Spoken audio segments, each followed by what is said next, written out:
1 light, 2 lights, 3 lights, 4 lights, 5 lights, and it's go, go, go, go! 5, 4, 3, 2, 1. Hi everybody, welcome to this 5 Red Lights episode. I'm Aaron, and let's have a look back at a very eventful Bahrain Grand Prix.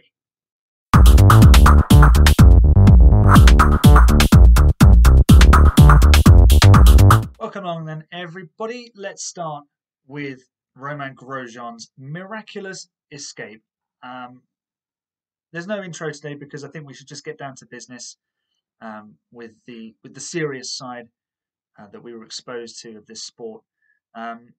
Quite frankly, the scariest thing I've ever seen at a Formula One race, because it's just horrifying. Fire is that one unpredictable element. Now, it was a crash that when I first saw it, you see the car when you see the car going across towards the barrier, it looks like it's going to be a heavy impact, and we've seen that before. We've seen cars go off at 150, 140 miles an hour and smash into barriers. The rear end of the car has been ripped to pieces. I mean, Lance Stroll's accident in Mugello is a prime example. But fire, and a fireball like that, is just unprecedented in modern day F1. I'm nearly 30 years old. I've never seen that happen, because the last one that did was in 1989, Gerhard Berger's accident at Imola. So I've only seen replays of that. So to see it, not obviously in the flesh, but on live TV, it was kind of unnerving. It was scary, and for a minute or two, you just simply forget about who your favourite driver is, whether you like the driver or the team that's involved, because there's a more human element at play.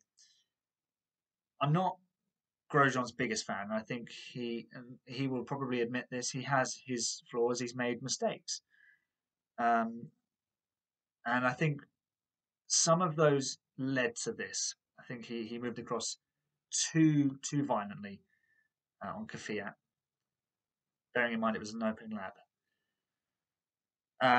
But then you worry that this isn't a survivable accident.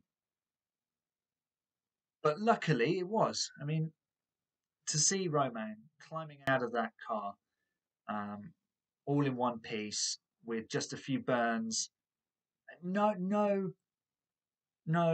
broken bones, that is absolutely miraculous. It was a horrifying thing to see.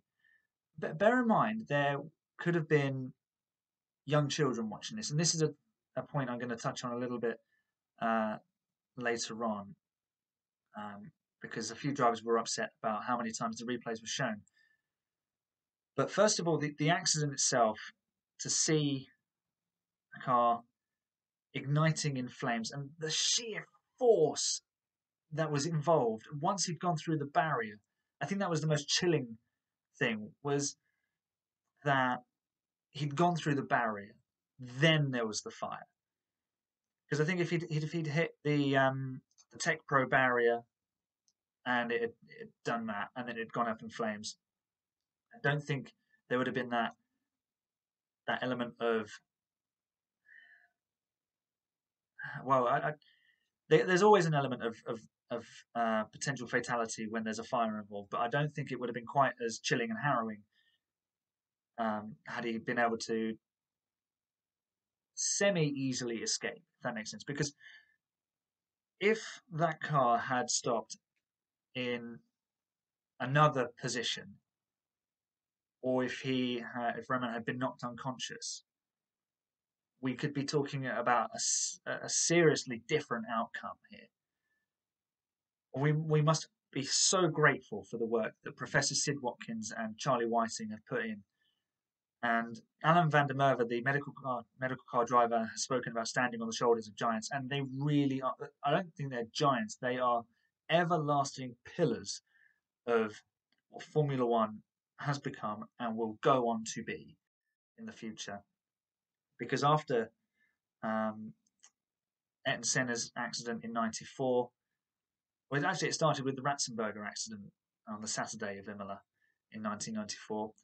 Ayrton was campaigning for the GPDA to reconvene, which it did later on that season at the Monaco Grand Prix, and there was improvements instantly to driver safety, whether that was track alterations for the rest of the season, and then for '95 the sides of the cockpit were raised to protect the drivers' heads.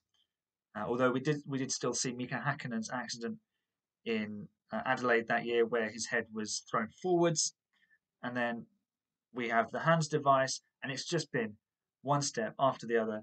What can they do to improve safety? And look, I wasn't a fan of the Halo. I don't think there were many fans of the Halo. I think everyone understood why it was coming in, but there was always those potential pitfalls of what if they get trapped and all the cars on fire and they can't escape because the Halo's in the way.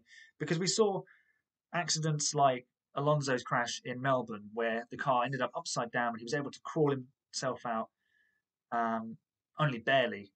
I mean, Lance Stroll was turned upside down at the restart, and it was a real struggle for him to escape from a car that was upside down, given the halo. But I don't think anyone worried about that because we'd just seen why it was so useful. Why the barrier broke and why the car ended up the way it did will be a matter for the FIA and for Formula One to investigate. But the halo has saved a life, and that is the end of the argument, really, because you don't tune in to watch sport, any sport, in any country to see people get hurt, and not even in a boxing match. You tune in to watch someone work their art. So in a boxing ring, it's about protection. It's about striking your opponent in the right way. It's about scoring points for the judges. And obviously there is that knockout element where there is that element of risk and danger. But they all understand that. And Formula One drivers all understand the risks and the dangers that come with being a Formula One driver. Um, so for anyone to ever question the halo and its validity again, they'll just be laughed out of the room. Um, it's just it rams home the the realism of what Formula One will always be, regardless of what safety measures we put in. And Sid Watkins, Charlie Whiting, Michael Massey, everyone behind the scenes at the FIA, they are trying to make it as safe as possible. But at the end of the day, they need to, and they with the Halo, they have retained that open cockpit element, and the element of danger needs to be there for there to be that heroism um, within the sport and that challenge that the drivers embrace. For Grosjean to have come out of that alive and with just a few minor burns on his hands is nothing short of a miracle. It is just just so heartwarming that he got out of there, and the pictures where you can see the car in the barrier and the fire licking all around, and you can just see a movement within the barriers, within the flames, and it's Roman desperately trying to get himself out, and he does, and it's a satisfying feeling because no one wants to see someone get hurt, and we all felt the pain of losing Jules Bianchi 6 years ago, 5 years ago when he passed away. But we saw the accident, and you feel that pain because you know that that's not what people want to see. It's not something that we want to happen because it just puts everything back into perspective, and it takes away from what we really want to achieve. We want to achieve a good sporting contest. Obviously, there's an element of danger. Even if you go on a football pitch or on a rugby pitch, there is an element of danger because of the way sport is played. It's a combative, competitive thing, and it taps into one of the primal human instincts, which is the ability to survive, the ability to compete. And if you think way back to the cavemen times where they were escaping from grizzly bears or something or lions, now it's escaping from a fireball of a Formula One car. But that primal instinct has never changed. It's never gone away. And we need to think ourselves lucky that Romain is still here. Now, obviously, there was some upset, I think it's fair to say, from certain drivers that the replays were shown quite so often on the screens, on the TV coverage. Now, once the TV directors are comfortable with the fact that everything is okay, as soon as we saw Romain out of the car and walking and moving, then you as a TV director can legitimize showing it. And I think it's important that it was shown because people need to understand, people need to see what's happened. And the thing is, with the social media age nowadays, if you've got someone, one of the marshals there filming it, all of a sudden you see it come up on Twitter or on Instagram or on YouTube, and it doesn't show you everything because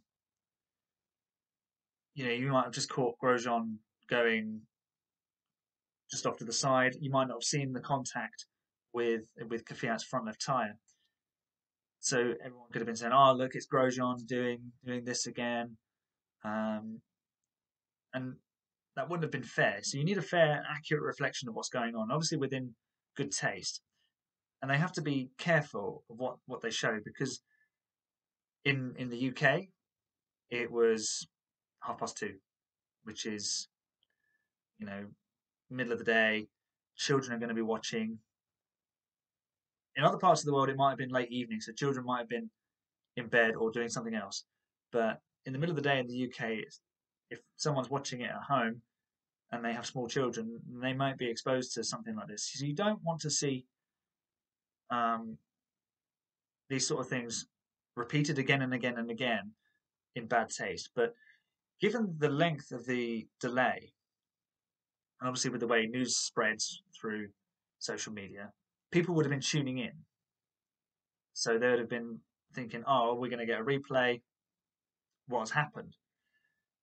So it wasn't a case of scaring the other Formula One drivers, the 19 that were in the pit lane. I think it was just simply a case of allowing the audience to understand and see what has happened. Not that it made it any easier to see. Any time they showed it, it was just horrifying. It was scary. And as I said before, it was slightly unnerving. It didn't overstep the mark for me. I think there is a balance to be drawn, but the TV directors have a job to do. Now, if the drivers want to avoid that, they need to understand as well. But if they have an issue with it, they have ways of moving away. I know there's a lot of screens and stuff in the paddock, but they can go into their own office. They can go into the back of the garage. They can go somewhere else. They can remove themselves from that situation. By the same token, the TV director could perhaps ask that it's not shown repeatedly on the TV screens around the racetrack because, after all, there are limited fans there, so they don't need to keep showing it because who are they showing it to? Okay, there were some key workers in the main grandstand on the pit straight, but still, once or twice, and you can't see a great deal from those positions in the grandstand, so they'd have been seeing it, but not really maybe able to take in the full details. They'd have seen the broad picture. They wouldn't have seen maybe exactly what happened. But let's let's just count our lucky stars that by the end of the race, by the checkered flag, we had 20 Formula One drivers still all in one piece and alive. Okay, so that's the serious side of things out of the way. Let's get back to actually reviewing what happened in the race, because we had about an hour and a bit delay, and then Lewis Hamilton went and won the race because that's what he does. It's his 11th win of the season, and he spoke about having to push, and it was a physical race. But I think he had it all under control. Really, I think Verstappen didn't really have anything to throw at him on the day. They tried the overcut. They went a lap longer. They missed the boat on the undercut. Just wondering whether if they'd gone really racy and chucked on a set of soft tyres at the restart, could have surprised Mercedes that way. Okay, it would have maybe led to some issues further down the line in terms of strategy for Max, but they had a bit of a break to work that bit out. Although, they weren't entirely keen on that tyre. Anyone really. But then they didn't really make much of a fight of it in the end, Red Bull, because they pitted late on with about 10 laps to go, and he didn't really close the gap, which was a shame. In the end, it was a little bit of a dull race, I think. There was a few skirmishes, a few battles through the midfield, but I think the whole race might have just been affected by that whole accident with Romain. Let's have a look a bit further down the field. There was Albon getting a podium. Kind of handed to him on a plate in the end, because Sergio Perez broke down with 3 laps to go, which brought out the late safety car.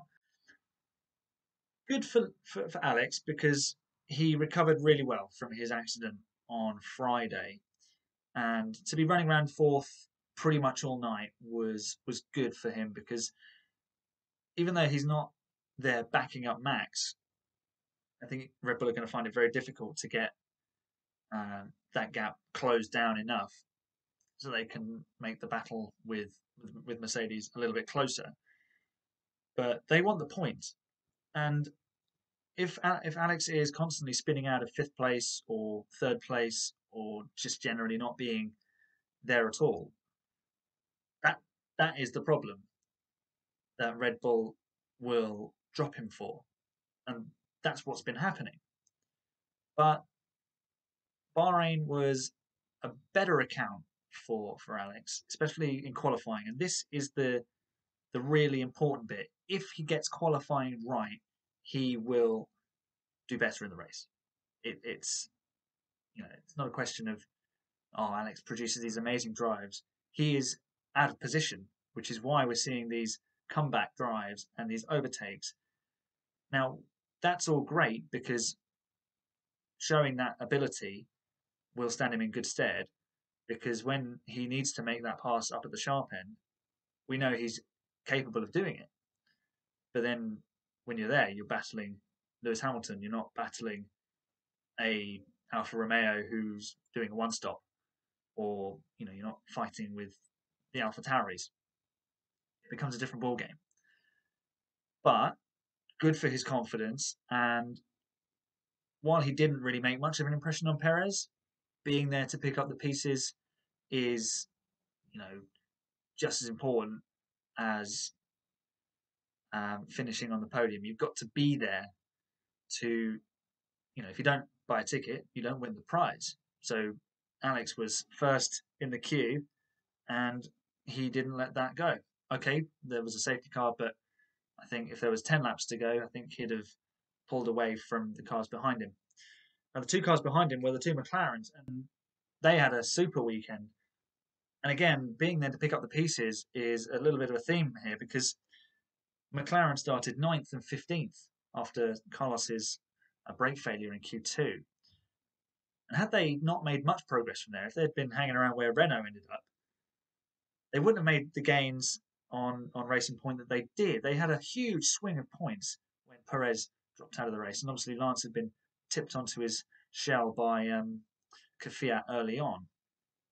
So for McLaren to get a fourth and a fifth from 9th and 15th is just brilliant. Operationally, they have been outstanding this season. Strategically, they have got it absolutely spot on.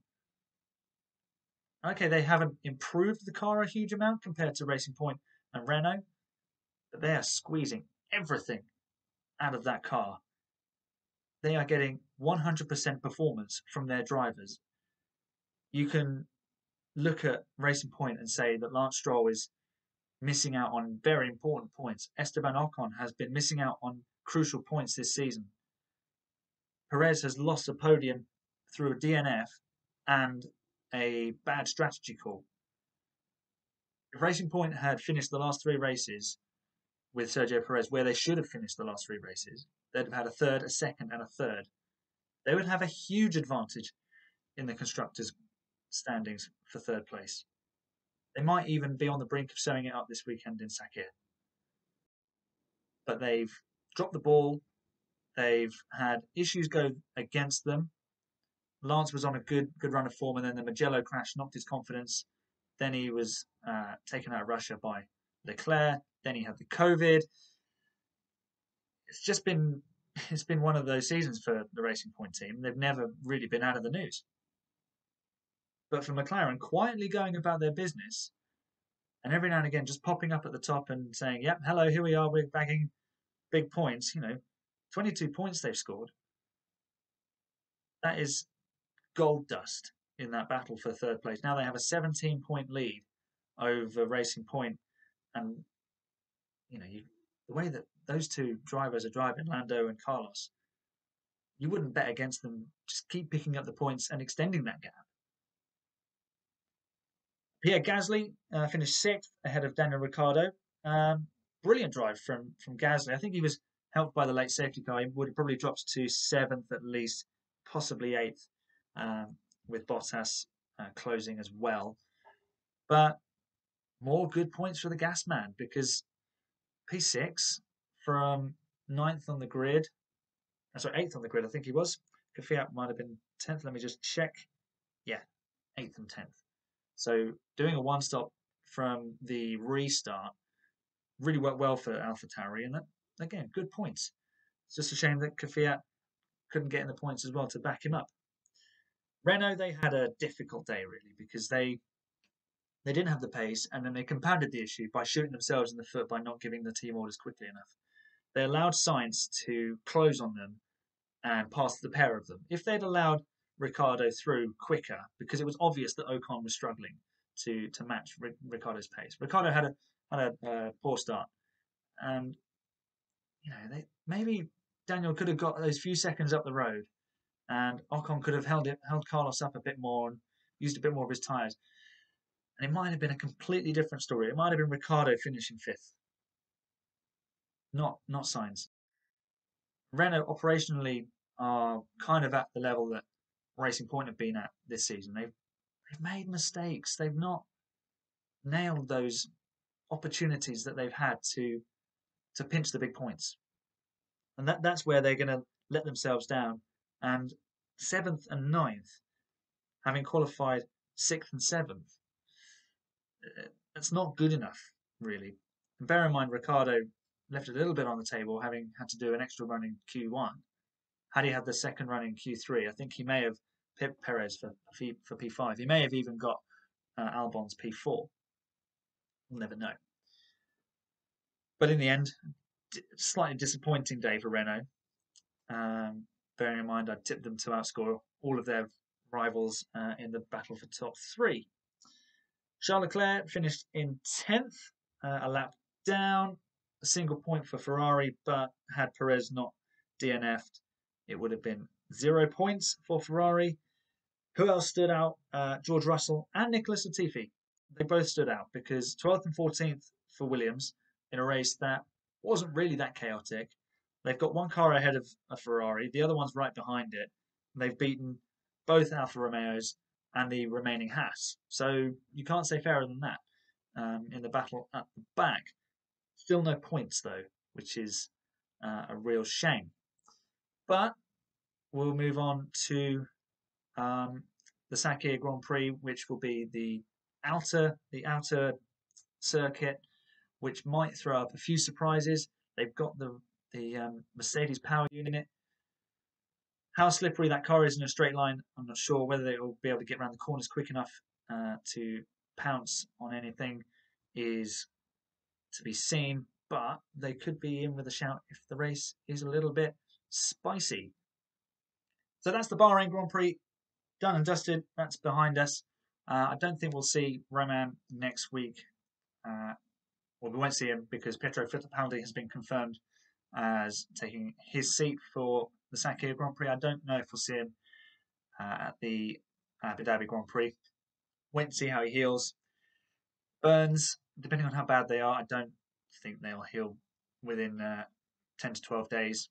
And bearing in mind, he's got to steer the car, operate the paddles at the back, work all the knobs and buttons on the wheel, not to mention getting in and out. You know, the amount of strain that's going to be on him, I'm not sure it will be possible. But let's look ahead to the Sakir Grand Prix on the outer loop of the Bahrain International Circuit configurations. They've got the endurance, they've got the little paddock one that goes along the main straight and the back straight, and they've got the big outer one, which we're going to be racing around this weekend. Should be fun because we've not done that before for Formula One. The closest we get really is Monza, and there's some corners there that need some downforce. There's not really corners here that are going to need downforce. That much downforce. Obviously, all corners will need downforce, but you're not going to be compromised like you are through the middle sector in Monza, because you really need the downforce there through the two Lesmos and going up to Ascari. So it could be really jumbled up. We could just have Mercedes powered cars all at the front. I mean, bit of a throwback to 2014.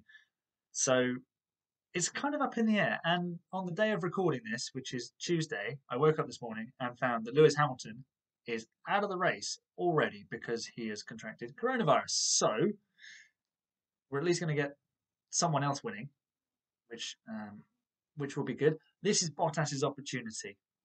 He needs a win, desperately needs a win. But this is also Max Verstappen's opportunity because he's been snapping at the heels of Lewis for 57 laps and got nowhere near him.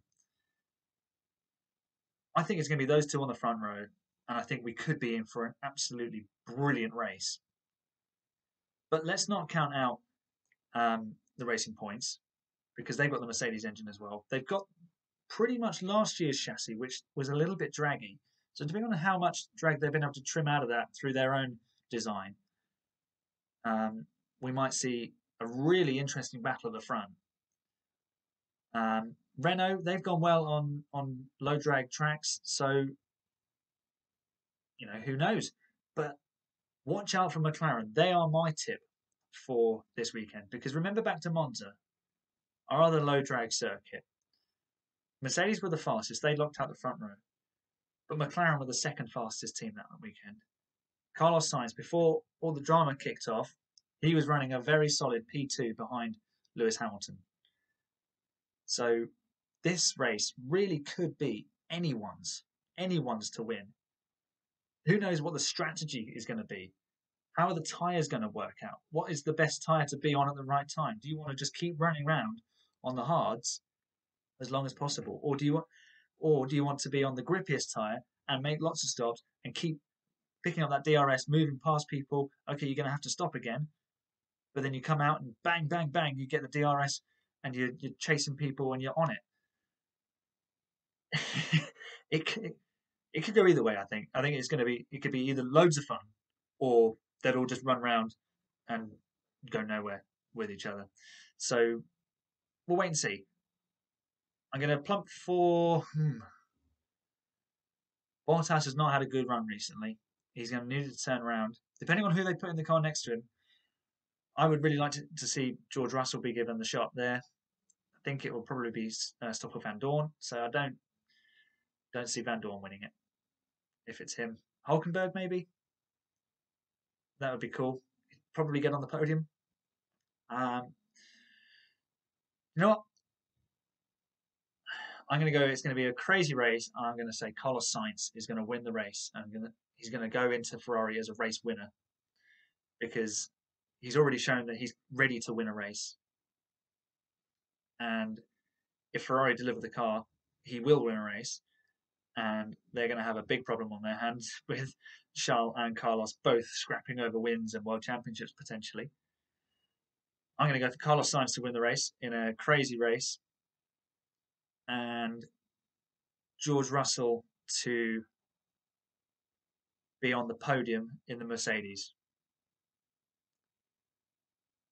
Yeah, that I think that would sum up 2020 Formula One quite nicely with a bonkers race like that. So let's wait and see who they put in the car. I'll put some predictions out later on in the week, so check that out on our website. If you like the video, if you like the podcast, leave us a review, leave a like, leave some comments. Check out any of our other videos or podcasts from the previous races. Our top 3 performance video will be out on Wednesday, recording that tomorrow. And yeah, get well soon, Roman. Get well soon, Lewis. And I will see you in the next video, which will be the top 3 performers. And then I'll see you after that to look back at the Sakir Grand Prix, where Carlos Sainz is going to win the race. You heard it here first. I've been Aaron. This has been the 5 Red Lights. And that is the checkered flag.